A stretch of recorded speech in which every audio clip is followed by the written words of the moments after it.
बनाना और उसको इम्प्लीमेंट कराना किसका काम है? आईटी। और याद रखिएगा भारत में इकोनॉमी के 3 सेक्टर हैं। पहला प्राइमरी मतलब कुदाल गड्ढा सारा एग्रीकल्चर। सेकंड क्या है? इंडस्ट्री। इन दोनों की मदद करता है सर्विस सेक्टर। 3 सेक्टर है इकोनॉमी के। पहला प्राइमरी सेक्टर एग्रीकल्चर, दूसरा इंडस्ट्री और तीसरा क्या?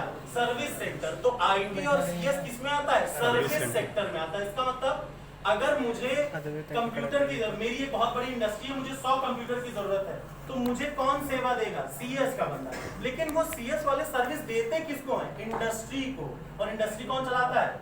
Civil, electrical, mechanical. तो दोनों एक दूसरे के दो पहलू हैं। कोई एक सोचे कि हम अकेले चल जाएं, दूसरा ना चले तो वो गधापन है। समझ में आ रहा है? So if you have any idea come to us. Presentation होता है, आपको प्रॉपर ट्रेनिंग दी जाती है। अच्छा लगा उसको हम लोग इंक्यूबेट कर लेते हैं। और प्लीज अपने आप को प्रमोट करिए, इसलिए क्योंकि कोई टॉपर आदमी ये कभी नहीं कर सकता।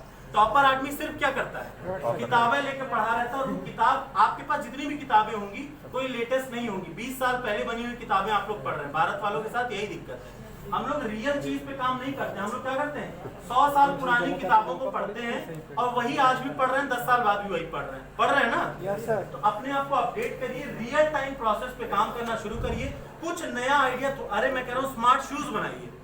अपने जूते लेट पे पीजोमीटर लगा लीजिए, लगातार दबेगा तो क्या जनरेट होगी? इलेक्ट्रिसिटी। बन गया आपका स्टार्टअप। आइए उसका पूरा प्लान बनाइए, मार्केट में बेचना शुरू करिए, खूब बिकेगा, बिना किसी दिक्कत के बिकेगा। मेरी बात सबको समझ में आ रही है?